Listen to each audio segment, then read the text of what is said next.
So let's talk now about how to rate a wine. So wine scores in general are a quick and simple way for a wine critic to communicate their opinion about the quality of a specific wine. Often it is found alongside tasting notes where they describe a bit more in detail certain attributes of a wine.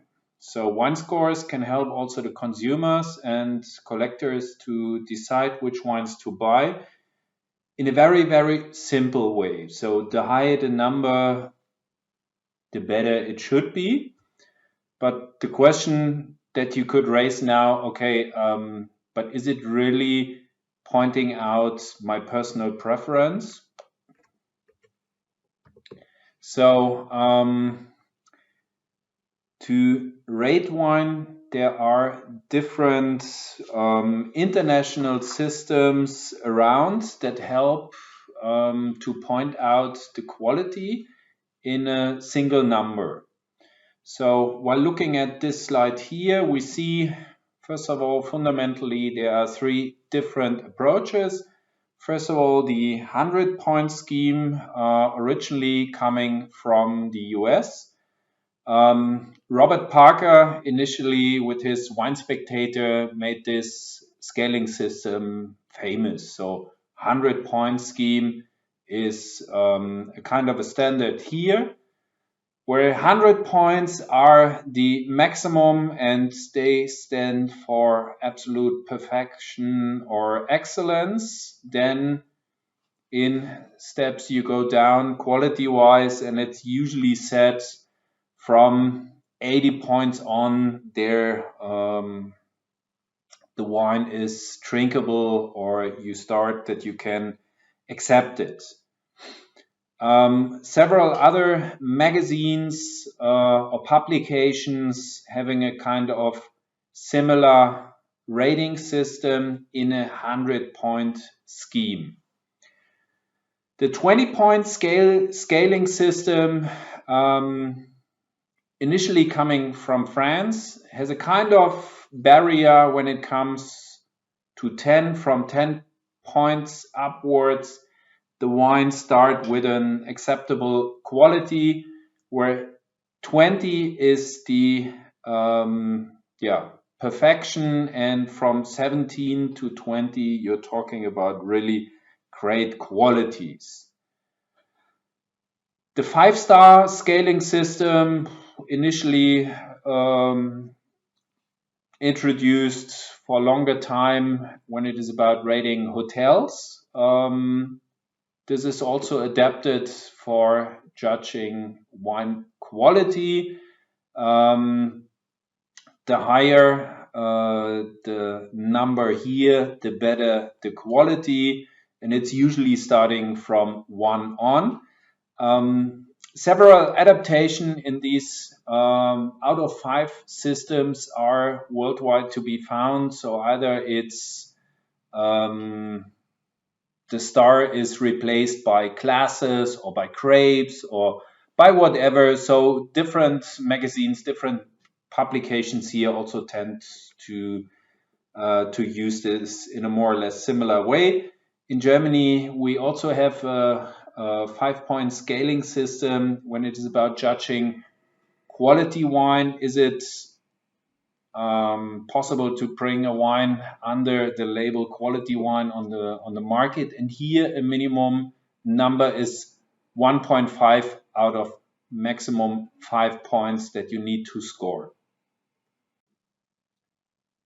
So while single wine ratings by a wine critic always leave a certain room for criticism, wine competition with a jury or with a group of different panelists tend to be a bit more robust way to measure wine quality.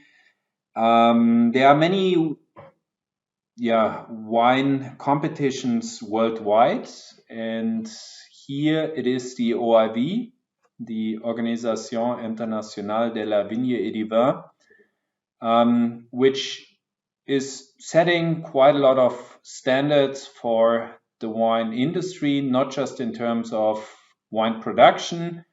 Also here, when it is about wine competitions, they have a resolution where they clearly give rules and guidelines how to run a wine competition properly.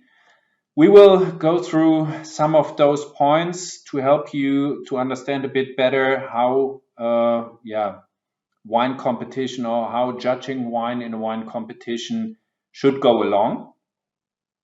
So first of all, the standard for wine competitions, one of the first points is that a wine judgment or the competition should be open without discrimination to all kinds of wine. So even if you might not like sweet wines, they also have a space or should have a space in wine competitions. And this stands also for all different kind of wine categories. While running a wine competition, you have to keep strict records of the samples. And this is also helpful for the producer later on to understand a bit better the specific rating. You should keep a correct classification. So to run the wines in the proper order.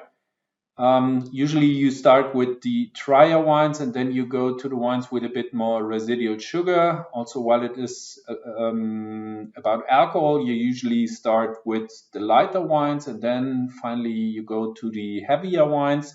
If you would mix it, you would see definitely some so-called overlapping effects. Furthermore, the wines need to be stored properly, coming in at the right temperature, etc. Then you should use meritorious judges or experienced judges. In some cases, you also need certain certificates that prove that you are an experienced panelist. The appropriate presentation of the samples, the order and the temperature I mentioned. And this should be guided with certified wine analyzers. So to clearly see exactly what is the sugar level and not just having an estimate, and the same counts for alcohol and acidity and other typical wine analytical parameters. While it comes to granting awards, because that's the motivation of the producers participating in such a competition, here the rule is that the sum of all the medals awarded must not exceed 30% of the total samples presented in the competition. So not equal the wine participating, it's getting a medal. No, here are strict rules for that. And furthermore, the rating, it's also classified here. Grand Gold counts for all the wines that score at least 92 points out of 100. Gold means at least 85 points. Silver means at least 82 points.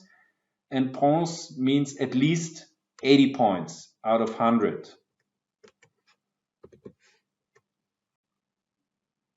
So while judging a wine, it is quite important that you evaluate the visual aspects. So first of all, there is a discrimination of differences in terms of visible impressions.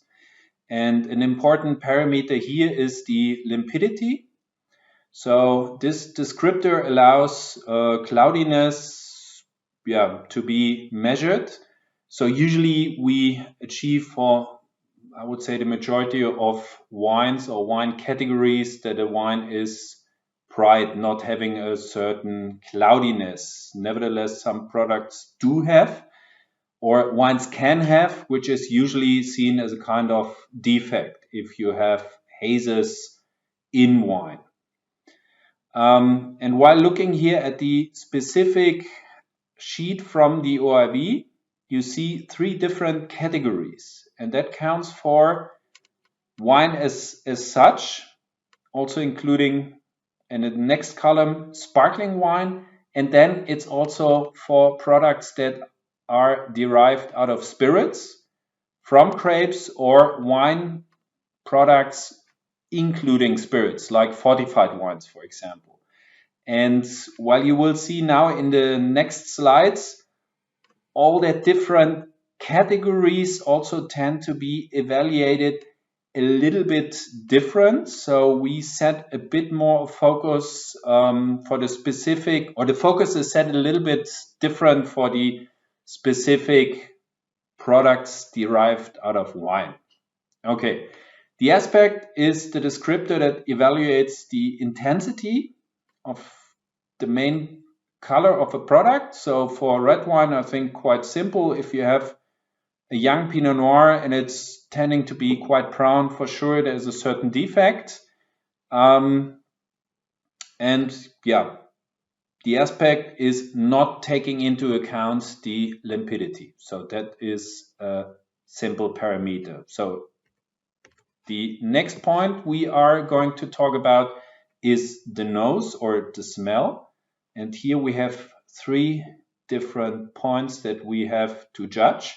First of all, it's the positive intensity. So it's the degree of the full spectrum of qualitative odors that are perceived by nose and by taste. So not just sniffing, also while you are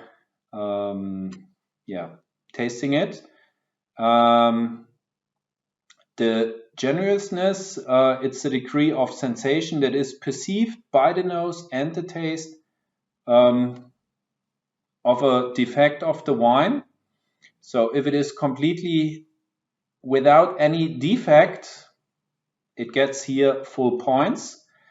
The quality is the spectrum of properties and characteristics of a wine that gives an aptitude to satisfy. Nose and taste are here counted, and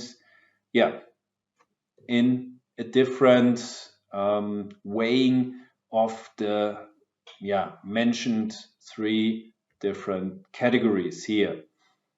Then the taste, it's the full spectrum of sensation perceived with wine's mouthfeel. So first of all, the positive intensity, it's the degree of the full spectrum of odors perceived by nose and taste. Then furthermore, the genuineness, it's the degree of sensation perceived by the nose and the taste. The persistence, it's the measure of the length the wine stays. And then finally, the perceived quality, the spectrum and properties and characteristics of a wine. And here you're going down from excellent to bad impression. For sparkling wine, a further point added here is the effervescence. It's the degree of sensation perceived by the nose and the taste of a defect of the wine. And while specifically describing the concerning bubbles, we have to talk about the finesse of the bubbles. So it's the perceived size. Are they big, harsh, or are they really small? The abundance of bubbles, so the quantity, is there a lot or is there just a little bit? And then also very important, the persistence of the bubbles. So are they long lasting or are they quickly gone? So, and that all affects quality parameters of a sparkling wine. And then the general impression of the overall judgment. This descriptor allows the taster also to express the impression that the wine leaves altogether, so as a complete system. Okay, and this is finally how such a score sheet looks like. So you go from left, the excellent, in steps down to less excellent quality. And yeah, for each of the sheets, it's the name of the judge, respectively. It has to be signed by the judge and the signature of the president of the jury. So each of the groups is also controlled by someone taking care of. And then a sheet like that also leaves space for observation. So you can give a bit more precise feedback besides just judging by number.